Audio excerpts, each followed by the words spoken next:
ನಮ್ಮ ಮೂಳೆ ಆರೋಗ್ಯ ಕಾಪಾಡುವ 3 ಮುಖ್ಯವಾಗಿರುವ ಯೋಗ ಮುದ್ರೆಗಳು. ಬೋನ್ ಡೆನ್ಸಿಟಿ ಕಡಿಮೆ ಆದಾಗ, ಮೂಳೆ ಸವೆತ ಉಂಟಾದಾಗ, ಏನಾದ್ರೂ ಇನ್ಫೆಕ್ಷನ್ ಆದಾಗ, ಮೆನೋಪಾಸ್ ಸಮಯದಲ್ಲಿ ಮೂಳೆಗಳ ನೋವು ಉಂಟಾಗುತ್ತದೆ. ಇಲ್ಲಿ ನಾವು ಆಕಾಶ ಮುದ್ರೆ ಮಾಡಿ ಮೂಳೆಗಳ ನೋವು ನಿವಾರಿಸಿಕೊಳ್ಬಹುದು.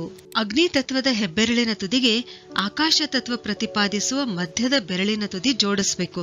ಇದೇನಾಗುತ್ತೆ? ಆಕಾಶ ಮುದ್ರೆ ಆಗುತ್ತದೆ.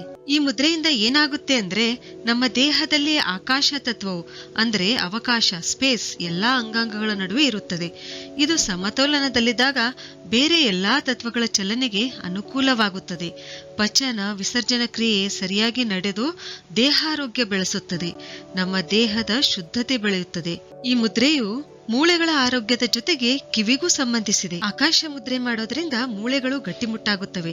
ಮೂಳೆಗಳಲ್ಲಿ ಕ್ಯಾಲ್ಸಿಯಂ ಕೊರತೆ ಆಗಿದ್ರೆ ಯಾವ ಟಾನಿಕ್ ಇಲ್ದೇನೆ ಆಹಾರದಿಂದ ಕ್ಯಾಲ್ಸಿಯಂ ಹೀರಿಕೊಳ್ಳಲು ಸಹಾಯ ಮಾಡುತ್ತದೆ. ಆಸ್ಟಿಯೋಪೋರೋಸಿಸ್ ಗುಣಪಡಿಸುತ್ತದೆ. ನಾವು ಮೆಟ್ಟಿಲು ಹತ್ತುವಾಗ ಮೊಳಕಾಲು ನೋವು ಅನುಭವಿಸಿದ್ರೆ, ಸೊಂಟದ ನೋವು ಇದ್ದಾಗ, ಆರ್ಥರೈಟಿಸ್ ಇದ್ದಾಗ, ಕಂಪ್ಯೂಟರ್ ಮುಂದೆ ಕುಳಿತು ಸತತವಾಗಿ ಕೆಲಸ ಮಾಡಿದಾಗ ಬೆನ್ನು, ಕತ್ತು, ಭುಜಗಳ ನೋವು ಕಾಣಿಸಿಕೊಳ್ಳುತ್ತೆ. ಇಂಥ ಸಂದರ್ಭದಲ್ಲಿ ಮತ್ತು ಸಂಧಿವಾತದ ಯಾವುದೇ ರೀತಿ ನೋವಿದ್ದಾಗ ನಾವು ಮಾಡಬಹುದಾದ ಯೋಗ ಮುದ್ರೆ ಯಾವುದಂದ್ರೆ ಸಂಧಿ ಮುದ್ರೆ. ಸಂಧಿ ಮುದ್ರೆ ಎರಡೂ ಕೈಗಳಲ್ಲಿ ಮಾಡುವ ಬೇರೆ ಬೇರೆ ಮುದ್ರೆಯಾಗಿದೆ. ಬಲಗೈಯ ಅಗ್ನಿ ತತ್ವ ಪ್ರತಿಪಾದಿಸುವ ಹೆಬ್ಬೆರಳಿನ ತುದಿಗೆ ಉಂಗುರು ಬೆರಳು ಜೋಡಿಸಿ ಪೃಥ್ವಿ ಮುದ್ರೆ ಮಾಡಬೇಕು. ಆಮೇಲೆ ಎಡಗೈಯ ಹೆಬ್ಬೆರಳಿನ ತುದಿಗೆ ಮಧ್ಯದ ಬೆರಳು ಜೋಡಿಸಿ ಆಕಾಶ ಮುದ್ರೆ ಮಾಡಬೇಕು. ಇಲ್ಲಿ ಪೃಥ್ವಿ ಮುದ್ರೆ ಮತ್ತು ಆಕಾಶ ಮುದ್ರೆ ಒಟ್ಟಿಗೆ ಮಾಡಿದಾಗ ಸಂಧಿಗಳಲ್ಲಿರುವ ಮಜ್ಜೆಗೆ ಶಕ್ತಿ ಸಿಗುತ್ತದೆ. ಸಂಧಿಗಳಲ್ಲಿರುವ ಸ್ನಾಯುಗಳ ಕಾರ್ಯಕ್ಷಮತೆ ಬಲಗೊಳ್ಳುತ್ತದೆ. ಸಂಧಿವಾತದ ನೋವು, ಜಾಯಿಂಟ್ ಪೇನ್ ಶಮನಗೊಳ್ಳುತ್ತದೆ. ಈ ಮುದ್ರೆ 15 ನಿಮಿಷದಂತೆ ದಿನಕ್ಕೆ 3 ಸಲ ಮಾಡಬೇಕು ಅಥವಾ 45 ನಿಮಿಷ ಒಂದೇ ಸಲ ಮಾಡಬಹುದು.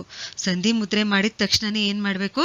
ಬೆನ್ನಿಗೆನೆ ಪ್ರಾಣ ಮುದ್ರೆ 5 ರಿಂದ 10 ನಿಮಿಷ ಮಾಡಬೇಕು. ದೈಹಿಕ ಶ್ರಮ ಇಲ್ಲದೆ ಬಹಳ ಹೊತ್ತು ಕಂಪ್ಯೂಟರ್ ಎದುರಿಗೆ ಕುಳಿತು ಕೆಲಸ ಮಾಡಿದಾಗ ಅಥವಾ ನಿದ್ರೆ ಕಡಿಮೆ ಆದ್ರೂ ಕೂಡ ಬೆನ್ನು ನೋವು ಕಾಣಿಸ್ಕೊಳ್ಳುತ್ತೆ.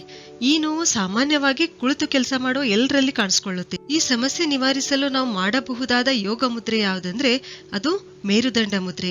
ಮೇರುದಂಡ ಅಂದ್ರೆ ಬೆನ್ನಹುರಿ. ಈ ಮೇರುದಂಡ ಮುದ್ರೆ ಏನಿದೆಯಲ್ಲ, ಇದು ಎರಡೂ ಕೈಗಳಲ್ಲಿ ಬೇರೆ ಬೇರೆ ವಿಧಾನದಲ್ಲಿ ಮಾಡುವ ಮುದ್ರೆಯಾಗಿದೆ. ಬಲಗೈಯ ಆಕಾಶ ತತ್ವ ಪ್ರತಿಪಾದಿಸುವ ಮಧ್ಯದ ಬೆರಳು ಮತ್ತು ಜಲತತ್ವ ಪ್ರತಿಪಾದಿಸುವ ಕಿರು ಬೆರಳಿನ ತುದಿಗಳನ್ನು ಅಗ್ನಿ ತತ್ವ ಪ್ರತಿಪಾದಿಸುವ ಹೆಬ್ಬೆರಳಿನ ತುದಿಗೆ ಹಚ್ಚಬೇಕು. ಇನ್ನು ಎಡಗೈಯ ವಾಯು ತತ್ವ ಪ್ರತಿಪಾದಿಸುವ ತೋರ್ ಬೆರಳಿನ ತುದಿ ಹೆಬ್ಬೆರಳಿನ ಮೊದಲ ಸಂಧಿಗೆ ಅಂದ್ರೆ ಫಸ್ಟ್ ಜಾಯಿಂಟ್ ಏನಿದೆಯಲ್ಲ ಅದಕ್ಕೆ ಹಚ್ಚಬೇಕು. ಇದೇನು ಮೇರುದಂಡ ಮುದ್ರೆ ಆಗುತ್ತದೆ. ಬಲಗೈ ಮುದ್ರೆಯಿಂದ ಆಕಾಶ ಮತ್ತು ಜಲ ತತ್ವಗಳು ಬ್ಯಾಲೆನ್ಸ್ ಆಗುತ್ತವೆ. ಎಡಗೈಯ ಮುದ್ರೆಯಿಂದ ವಾಯು ತತ್ವ ಕಡಿಮೆ ಆಗುತ್ತದೆ.